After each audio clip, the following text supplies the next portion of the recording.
Assalamualaikum warahmatullahi wabarakatuh. Jumpa lagi bersama channel Wong Alas Kendeng. Kali ini kita melakukan perjalanan menuju sebuah desa hutan, yaitu Desa Tegal Sumur, Kecamatan Berati, Kabupaten Grobogan.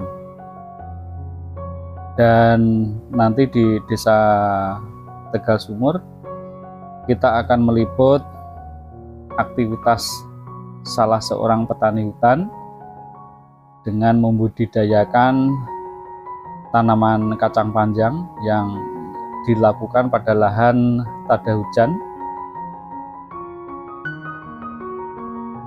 yang bisa panen terus-menerus, yang buahnya juga lebat, daunnya tidak menguning, dengan perlakuan yang begitu sederhana. Di dalam perjalanan kali ini kita menyusuri perjalanan Desa Tegal Sumur, Kecamatan Berati, Kabupaten Grobogan. Cukup bagus jalannya, sahabat semua, dapat dengan lancar dilalui baik kendaraan roda 2 maupun roda 4. Dari Kota Purwodadi menuju Desa Tegal Sumur kurang lebih jaraknya 15 km dengan ditempuh perjalanan selama 20 hingga 25 menit. Agar channel ini bisa berkembang, sahabat semua jangan lupa subscribe, like, komen, dan share, dan tekan lonceng notifikasi agar mendapatkan video terbaru dari channel Wong Alas Kendeng. Desa Tegal Sumur merupakan desa yang berada di tengah-tengah hutan, karena baik di bagian timur, barat, selatan, dan utaranya dikelilingi oleh hutan negara. Memang di hutan ini banyak para petani aktivitas atau masyarakat Desa Tegal Sumur ini memanfaatkan lahan hutan untuk menanam tanaman pangan berupa jagung, kedelai, kacang hijau, kemudian juga sayur-sayuran.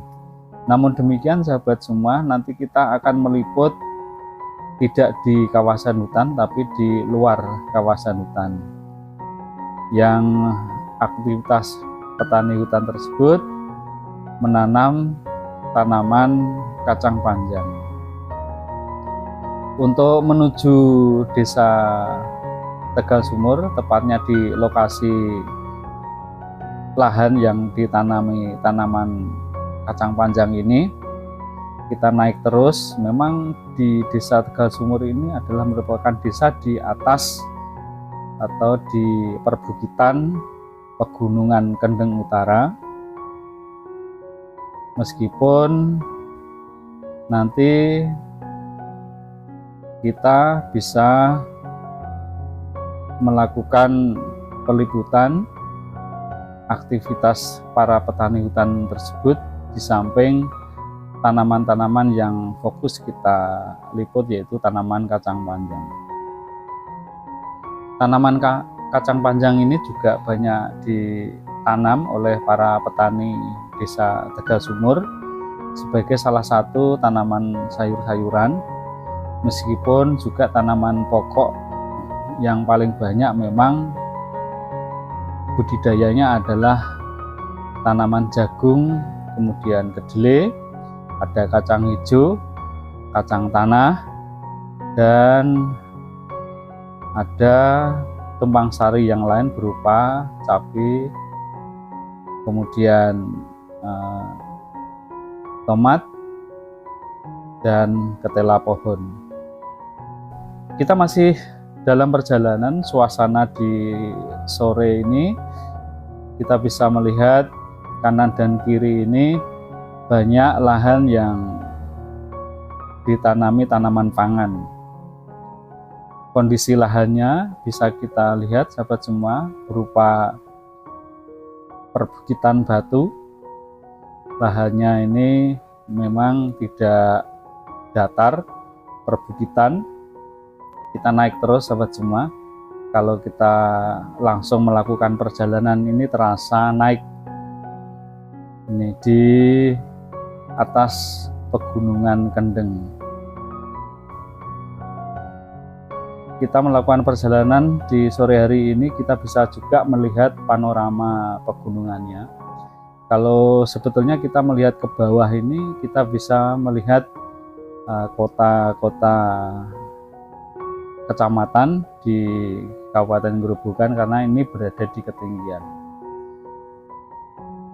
Kita sudah sampai di kawasan hutan yang ada tanaman pokoknya berupa kayu jati. Ini ditanam oleh perhutani. Jalannya corblok sahabat semua. Kita lakukan perbincangan. Masih bersama channel Wong Alas Kendeng. Kali ini kita sudah sampai di Desa Tegal Sumur, Kecamatan Berati, Kabupaten Grobogan. Dan pada sore hari ini kita akan meliput tanaman atau budidaya kacang panjang yang berada di Desa Tegal Sumur, Kecamatan Berati, Kabupaten Grobogan, bersama dengan salah seorang petani yang sukses menanam tanaman kacang panjang. Selamat sore Pak. Dengan siapa ini? Dengan Pak Kita Jadi. Belum kenalan Pak. Pak Jadi. Pak Jadi, nggih. Ini tanamannya jenengan ini kacang panjang nggih. Iya. Ya, luasan pinten Pak niki? Ini hanya seberapa? Ini hanya sekitar ya 1.200-an meter. 1.200 meter persegi sahabat semua. Terus kemudian kenapa kok memilih tanaman kacang panjang nih? Ya gini Pak, ini kacang panjang yang jelas itu ya dikatakan ya agak menguntungkan, bisa juga. Terus ini hanya butuh waktu sekitar 1,5 bulan itu sudah panen. 1,5 bulan sudah panen. Ya betul. Terus kemudian Pak Jadi coba jenengan ceritakan ini proses mulai dari awal menanam tanaman kacang panjang mulai dari persiapan lahan pripun Pak niki? Persiapan lahan sekarang itu mudah. Kita membuat semacam gulutan semacam gulutan dengan jarak ya sekitar 1 meter. Nah, harus ada paritnya ya? Ada ya untuk melancarkan air yang jelas. Jadi kita bikin gulutan yang panjangnya kurang lebih 1 sampai 1,5 meter terus kemudian kita tanam dengan kacang panjang. Ya, terus betul. Kemudian Pak, pupuk dasar yang dibutuhkan apa saja ini? Ada enggak nih Pak? Ya kalau punya itu ya yang jelas sekarang kan kalau pupuk dasarnya kita pakai pupuk kandang. Pupuk kandang. Hanya pupuk kandang ya? Pupuk kandang. Kalau yang kimia? Kimia pun sedikit kalau kacang, hanya membutuhkan sedikit. Terus kita yang jelas itu pakai penyemprotan. Penyemprotannya yaitu pakai pestisida. Pakai pestisida sama obat-obat buah yang jelas itu. Jadi awalnya sudah bikin gulutan, terus kemudian pakai pupuk dasar tadi, pupuk kandang ya. Nah, terus kemudian baru dikasih bibit kacang. Ini jenisnya apa Pak? Jadi ini jenisnya apa ya? Agak lupa saya Pak. Ini yang jelas ini apa ya jenisnya? Beli dari toko ya. Betul. Betul. Nah, dari ini biar toko. Di belakangnya kamera jenengan kita sambil jalan ke sana gitu. Nah, beli di toko. Terus kemudian membutuhkan berapa nih Pak? Jadi ini bibitnya hanya 1/4 kilo Pak. 1/4 kilo 1 kaleng. Oh gitu. Belinya pakai takaran gitu ya? Dari toko ya? Sudah kemasan Pak. Sudah kemasan. Satu kemasan itu biasanya ada yang pakai saset, ada yang kalengan. Oh gitu. Terus kemudian tadi jenisnya apa Pak? Jenisnya apa ya? Pokoknya kacang panjang gitu ya? Lupa saya lupa berarti. Lupa. Nah, ini jarak tanamnya berapa Pak nih? Jarak tanamnya ya sekitar 80 kali 60. 80 cm kali 60 ya. Berarti satu guludan ini bisa muat ya, tinggal panjangnya Pak. Panjangnya kalau ini ya sekitar ya 30 meteran dibagi 80 ya sekitar itu. Dari awal tanam sampai mulai berbuah umur berapa Pak nih? Mulai tanam sampai berbuah itu sekitar 1 bulan tuh sudah mulai bunga Pak. Sudah mulai bunga. 1 bulan sudah mulai bunga ya, ya. Betul. Terus kemudian keluar buah seperti sekarang yang sudah ini sekarang ini. Terus ini umur sekitar 1,5 bulan Pak. Tanaman ini 1,5 bulan ya. 1,5 bulan. Terus kemudian sudah siap panen. Ini tanda-tandanya bagaimana Pak? Ya, ini tanda-tandanya ini sudah mulai panen ini. Ini sudah pemetikan yang kedua kali ya. Oh, ini sudah pernah petik ya berarti ya? Sudah ini yang kedua kalinya ini. Besok pagi mungkin. Berarti tanda-tanda sudah bisa panen, sahabat semua. Pak Jadi ditunjukkan kayak apa ini? Ini mulai sudah bisa panen ini. Ini contohnya ini yang contohnya besar. Semacam yang semacam ini ya. Betul, ini sudah siap panen ya. Siap panen ya. Ya. Terus kemudian biasanya itu jualnya per kilo. Per kilo gitu. Ditimbang gitu. Ditimbang per kilo. Harga terakhir Pak Jadi satu kilonya? Harga terakhir kemarin sekitar 5.000-an. 5.000 rupiah. Yang sebelum itu ya pernah Pak. Pernah itu yang di sekitar pertengahan puasa itu hanya 2.000. Sekarang sudah naik lagi. Sekarang bagus lagi Pak ya. Bagus lagi ya. Jadi 1 kilonya itu sekitar 5.000 sampai 6.000. Ini berarti panennya bisa tiap hari ya? 2 hari sekali. 2 hari sekali. 2 hari sekali. Nah, 1 kali panen biasanya berapa tuh? Berapa kilo bisa mendapatkan? Ini yang hanya seperempat kilo tanaman benih ini bisa ya sekitar 40 sampai 50 kilo Pak. 50 kilo kali 5.000 berarti 250.000 ya. Iya. Kemarin berarti sudah panen 1 kali ya? 1 kali, cuman untuk pertama kali panen itu hanya sedikit Pak. Hanya sedikit karena pertama kali awal. Nah kalau sudah 2 atau 3 sampai 4 itu ya bisa banyak, bisa mencapai 50 kiloan. Umur tanaman kacang panjang ini bisa sampai berapa bulan Pak? Ini kisarannya kalau hujannya cukup, misalnya masih ada hujan, ini bisa mencapai 3 bulanan. 3 bulan. 3 bulanan. Bisa. Selama 3 bulan bisa, nah prediksinya Pak Jadi ini bisa berapa kali panen? Ya kita tinggal kalau kira-kira ya 10 sampai 15 kali panen bisa. 15 kali panen sahabat semua. Jadi 15 kali panen, rata-rata 1 kali panen bisa 50 kilo ya. Bisa kurang lah nanti ya. Kadang ya turun naik ya. Betul. Tapi rata-rata di rata-rata 50 ya 40 kilo kali berapa tadi Pak? Kali 5.000-an lah. Kalau ini berarti 200.000 gitu. 200 kali lah. Kali lagi 15 10 sampai 15 kali lah. Wah, ini hampir lebih dari 3 juta Pak ya. 1 kali panen. 1 kali ya kalau 1 kali musim maksudnya. 1 kali musim bisa. Pokoknya ya 2 sampai 3 itu bisa. Tercapai nggih. Tercapai. Selama 6 kalau itu harga pasarnya bagus di angka 5.000 Pak. Di angka 5.000 itu. Jadi sahabat semua, ini Pak Jadi budidaya kacang panjang ini bisa panen 2 hari sekali Pak ya. 2 hari 3, pokoknya 2 sampai 3 hari sekali. Terus kemudian Pak Jadi ini setiap kali panen rata-rata ini 40 kilo. Ya, harga terakhir ini per kilo 5.000. 5.000 itu ambil sendiri di sini apa kita harus ke pasar Pak? Enggak, kita istilahnya kita panen nanti sudah ada yang ambil sendiri. Oh gitu, berarti sudah ada tengkorak ada.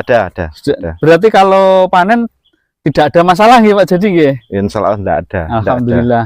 Terus kemudian dari pada masa atau saat berbuah Pak, ini perawatannya bagaimana Pak ini? Supaya bisa selalu berbuah. Kita gini, setiap kita habis panen biasanya kita mengadakan penyemprotan, Pak. Oh, ngenten Kita nggih. semprot pakai Berapa hari pestisida. sekali, Pak?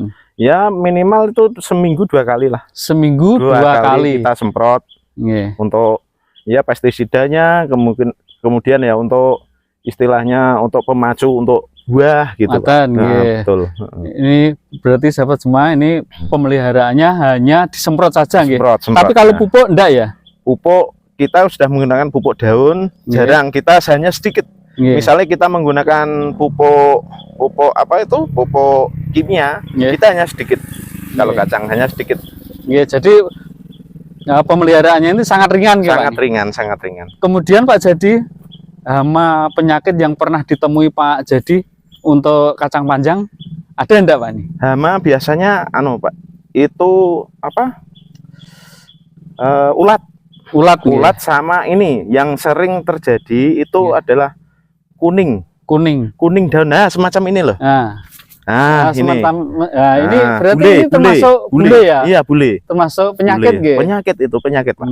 Lah pencegahannya tadi hanya disemprot sama kita pencegahan. Kalau bule biasanya kita pakai ini ya, pencegah istilahnya fungisida untuk perlakuan pada benih. Kemudian setiap nyemprot pun pada waktu itu masih tanaman masih muda, kita menggunakan yaitu fungisida yang untuk istilahnya ini kan katanya itu kan jamur. Nah, kita pakai fungisida. Ya jenis-jenis fungisida apapun, entah itu jenisnya pakai fungisida yang untuk apa? Pencegahan buli. Ini kan hanya sedikit bulinya. Ya, hanya sedikit.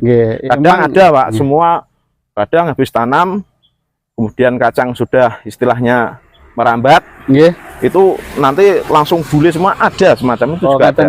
Iya.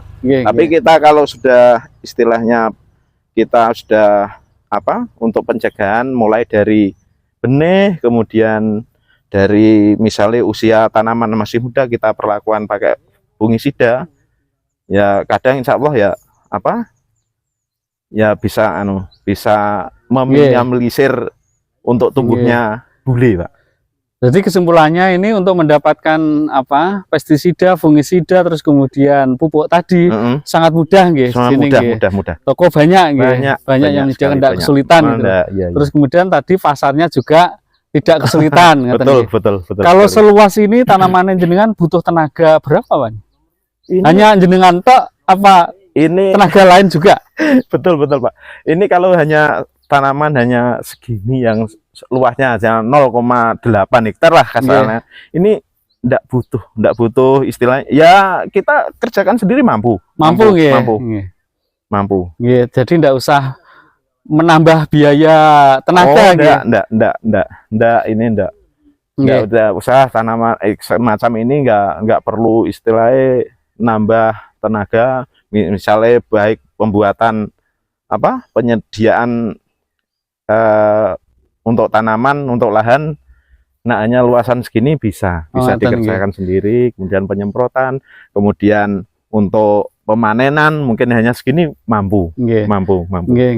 Pak, jadi harapan jenengan terhadap petani lain kaitannya dengan tanaman jenengan kacang panjang kira-kira apa ini, Pak Jadi? Ya kita sebenarnya ya kalau memang petani-petani ya katakanlah yang petani yang muda lah, katakanlah ya untuk tanaman-tanaman yang sekiranya mudah, terus ini apa, terus perawatannya mudah dengan biaya yang tidak terlalu besar, tapi hasilnya lumayan, cukup lumayan.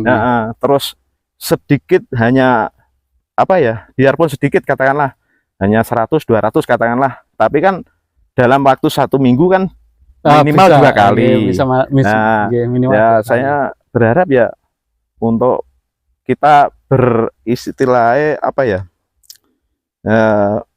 jangan terus monoton kita memikirkan jagung terus.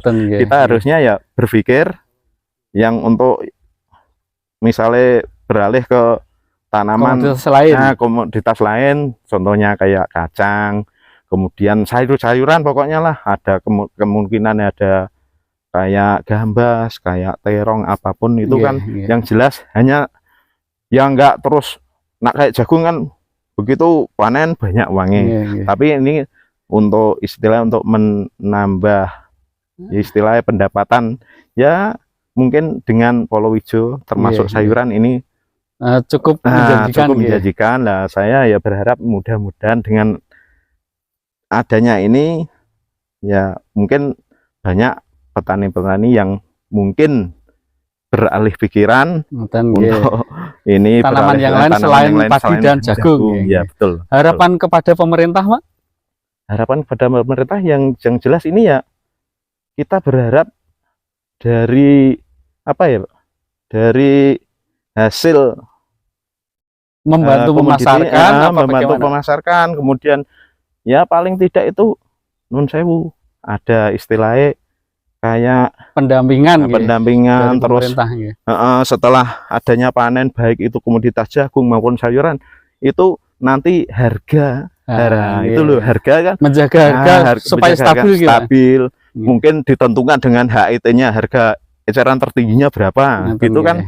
Petani bisa berharap ya dengan pupuk yang lumayan agak mahal ditopang dengan apa harga panen yang agak tinggi kan bisa menutup gitu. Syukur-syukur ada keuntungannya. Amin. Ya, gitu, Pak. Terima kasih Pak Jadi. Ya. Sahabat semua, demikian tadi liputan kita terhadap komoditas kacang panjang. Kita sudah berbincang-bincang banyak dengan Pak Jadi. Alhamdulillah, mudah-mudahan ini tanamannya nanti jangkanya panjang lagi. Amin. Terus kemudian bisa menghasilkan kacang yang berkilo-kilo lah, ya, betul, supaya pendapatannya itu lebih baik daripada tadi komoditas jagung dan padi. Terima kasih. Kita kembali ke channel Wong Alas Kendeng.